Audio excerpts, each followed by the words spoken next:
Since I was a kid, I've been receiving Christmas gifts from someone named Uncle Gabe. It's always been a mystery to me and my family because I have no uncle that goes by that name. The presents aren't anything sinister or nefarious, it's just a normal gift that anyone would receive. It first happened when I was about 8 years old. There we were, me and my family sitting around the Christmas tree early in the morning, everyone all too eager to unravel their gifts. Nothing was out of the ordinary. Me and my brothers received the usual presents from each other and of course our parents. Envelopes passed out to each one of us with money inside a special tree given to us by our grandparents. By this point we were all playing with our new items thinking our annual ceremony was over. But that's when my brother Peter pointed out the extra gift. It was shoved behind the back of the tree. They all turned to see what my little brother was pointing out. And sure enough, there was indeed one more gift. Me and my brothers looked at each other, all pondering the premise of who the gift was for. I remember my mother jabbing my dad in his side, asking with befuddlement of where it came from. My father had no answers, and he displayed as much bewilderment as the rest of us. My father approached cautiously and reached his arm underneath the tree. He pulled out the gift, it being a medium-sized rectangular box. My father gestured to my mom for her to hand him his reading glasses. Me and my brothers remained silent, waiting anxiously to see who would receive the extra gift. My father then rushed over to my mother while holding the present. Quietly, he whispered something into her ear, only for her to shake her head in disagreement. I remember in that moment crossing my fingers, hoping the gift was for me. I was a bit selfish. When I was little, nothing more would have satisfied me like having one more present to open in front of my brothers. My dad then cleared his throat, and with a bit of shaky tone lifted the box and handed to me, telling me it was from Uncle Gabe. "Who's that?" I remember asking. "I'm not sure, son. Maybe it's from one of your mother's brothers." My father told me, though right away I heard my mother protest the notion. I think my parents were concerned that something inappropriate might have been in the mystery box, but I think they didn't want to alarm any of us, so they reluctantly told me to open it. Being young, I didn't see anything wrong. All I knew was there was another gift for me to open, and better yet, the envious faces from my brothers was the icing on the cake. I tore into the perfectly wrapped gift with such a jovial spirit, the sounds of paper shredding fluttering into my ears as my intrigue morphed into pure wonderment.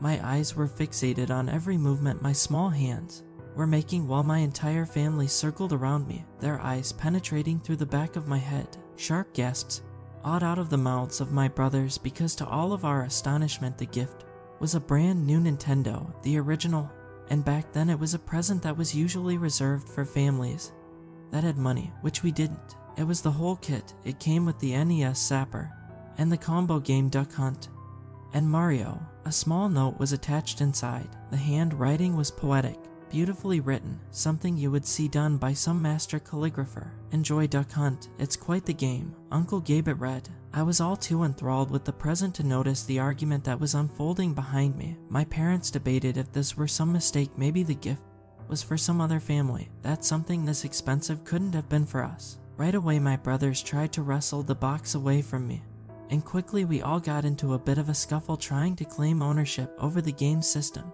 Finally my father intervened and told us that we had to share it. He came to the conclusion that this mistake was something his family would benefit from, especially on Christmas. I quickly fell in love with the game Duck Hunt. Something about holding the small gun in my hand felt natural. I would aim at the screen at ease and take down several ducks without a blink. This was only the start when it came to receiving gifts from Uncle Gabe. The next year I was sent several Nerf guns, the most expensive ones on the market, the kind that were fully automatic.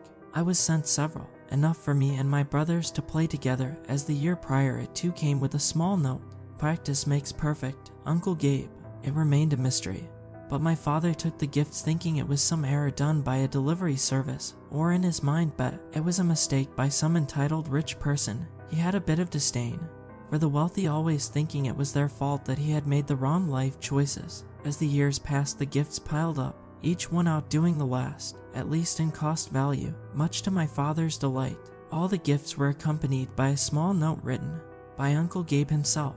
By the time I had reached my teen years, I had a collection of video games and Nerf guns, all with every accessory you could imagine. When I turned 15, I received my first BB gun, and if you don't know what that is, it's a rifle that uses pressure to shoot out small BBs, something that could be considered dangerous if used with malevolent intent. The note that was slithered in between the wrapping paper and box was a bit more ominous than usual. Here is when the real fun begins. Uncle Gabe.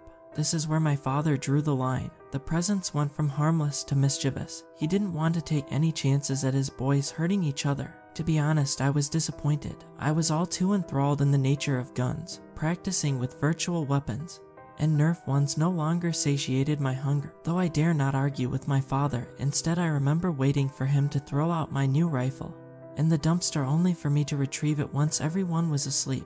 This went on for the next incoming years. The present from Uncle Gabe would be under the tree, only showing up on the morning of Christmas. I remember seeing how frustrated my father was. I could practically see the small veins leading up to his eyes burst from anger. No longer was it a simple mistake, now it was an intrusion, one my old man didn't appreciate.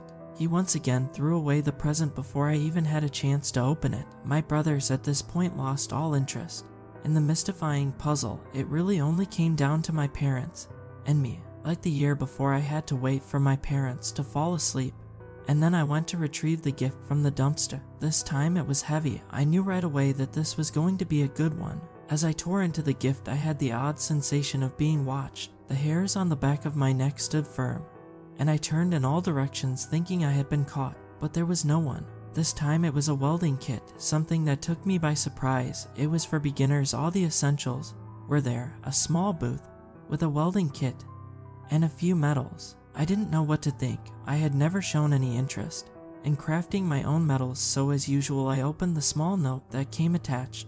Remember, things aren't always available. Uncle Gabe.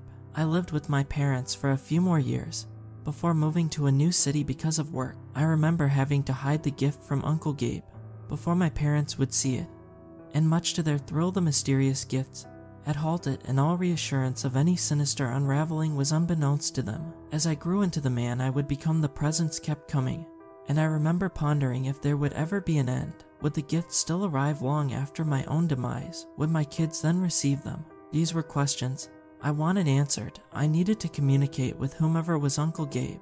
I left multiple notes under the tree, as if the man himself was Santa, just wanting some explanation of who he was. It was obvious he was not my uncle.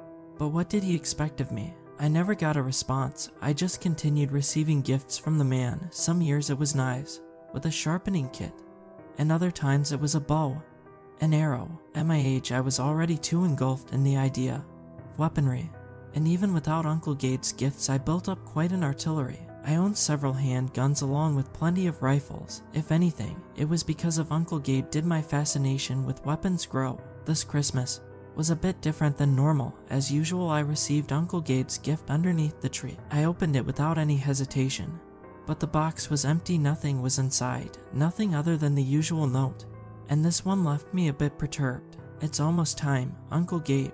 What did he mean by it was almost time? Was it almost time to meet him? Why wasn't there no actual gift? The questions almost drove me insane, and a sense of uneasiness invaded every fiber of my body. I didn't know if my family was in danger, though if so I had plenty of ammo to protect them. That's what brings me to today, me sitting here writing this letter to the outside world.